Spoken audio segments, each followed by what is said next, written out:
Hello there, this is Stormdog. Hidden Strike is a 2023 straight-to-Netflix action movie starring Jackie Chan and John Cena, mostly produced by mainland China. That sentence should suitably set your expectations. Let me break down a couple of statements within that description.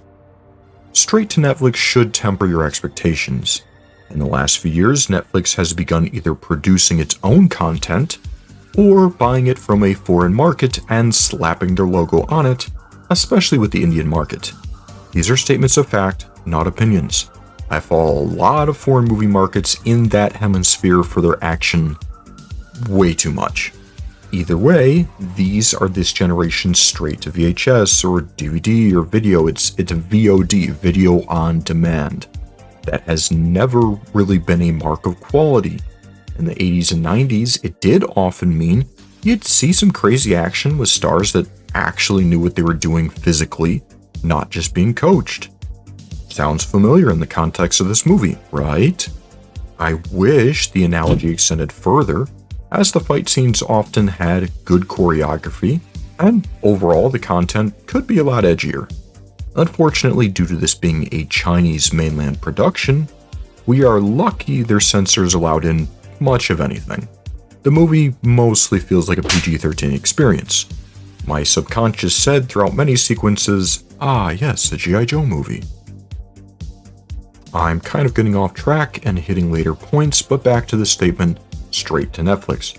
Like the straight to whatever of old, don't go in expecting a script cleverly worded or one that properly builds tension. It's mostly just serviceable.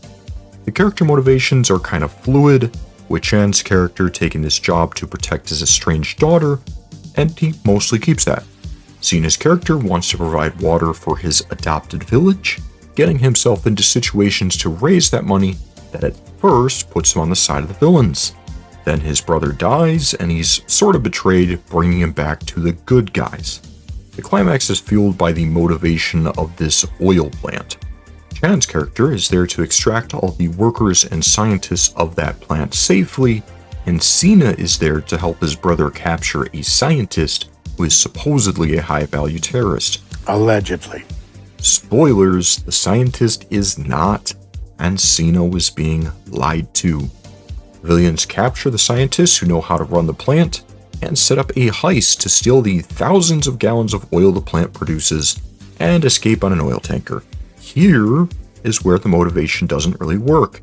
Chan and Cena, now inevitably working together, want to stop the bad guys because the theft of that oil is just too expensive, most likely from China. Making his way to the ring from Shanghai, China, weighing in at 251 pounds, John Cena!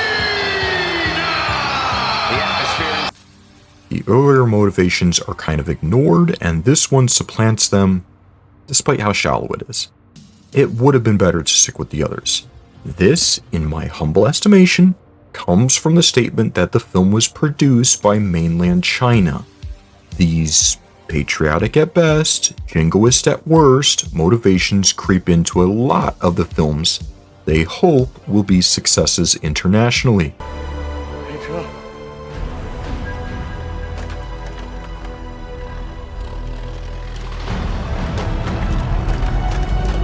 Most countries' film industry does this to varying degrees. It's actually quite common. Action movies made for Netflix are not usually high caliber, usually just more serviceable. They are decent B-movies, despite usually having marketable stars. Many of them just don't turn out to be Extraction. Instead, you have products like The Old Guard, a decent movie and plot but not a huge splash, Triple Frontier, which is great if you like the Treasure of the Sierra Madre, Six Underground, a typical at this point Ryan Reynolds project that at least had an edge, The Atom Project, a good PG-13 level sci-fi actioner with good family themes, The Gray Man, which I thought was very good for a PG-13 level action movie, Army of the Dead, which is typical of a Snyder project, making it very unique in the mass market, and Project Power, one the mass market forgets, but was like a street-level District 9-esque film with unique superpowers. and then things like Spencer Confidential, a very forgettable remake. They're all good for what they are, but most are not going to be in the top 50 all-time action movie list, unless it's a list produced by some vapid blog site that just regurgitates whatever is trendy, who goes the most clicks, or feels most progressive. I wouldn't mind having this movie on my shelf, but there's also a lot of other less than stellar stuff there already. Next, this is a Jackie Chan film. His work over the last 10 years has been kind of rough. Outside of The Foreigner, a great film for any age of action cinema. Vanguard was rough, as was Bleeding Steel.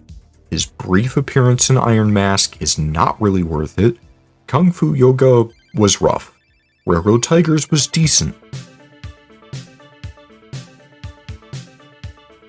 Skip Trace was acceptable, probably pretty close to this film honestly, and I have a soft spot for Dragon Blade despite critics hating it.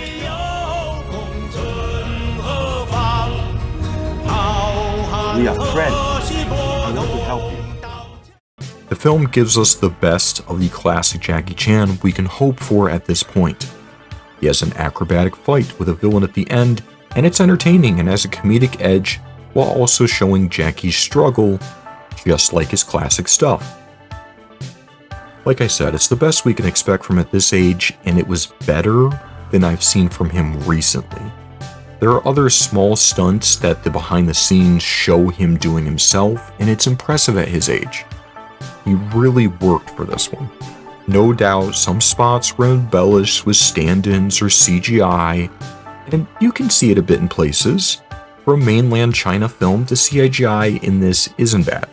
They do a decent amount of stuff practically, but I think much of your vehicle hijinks was CGI. There are some vehicle elements that gave me Mad Max or 80s apocalyptic vibes. I wasn't expecting the movie to be set in an environment like that, and I liked it. Next, this is a John Cena movie. Lately, we've seen better projects from him, like The Suicide Squad and the spin-off Peacemaker show, or his involvement in recent Fast and Furious movies, which actually highlights his mainland China box office draw, along with some other public statements he's made. He was fine in Bumblebee, but beyond that, we have never really gotten a serious hard R action movie out of him, despite his potential. He's got the physique, the physicality, and the quips to do something great like Schwarzenegger did back in the day, but him or his agent have always played it safe. He does a lot of hard R comedies, but no real action. He did a little one I really like called The Wall, but it's more of a suspense film. Maybe this is a decision from his involvement with WWE. The behind the scenes shown from this show Cena having some much better quips than what ended up in the final product, but it may have been a problem with the censors. Due to these elements I've mentioned, don't expect a hard R action movie, the almost perfection of the first Rush Hour, or the best script in the world. It's a good direct-to-Netflix film. It's the best Jackie Chan has done in a while, and it's at this point a decent buddy action comedy. Temper your expectations and you'll enjoy it for what it is. This has been Stormdog, and until next time.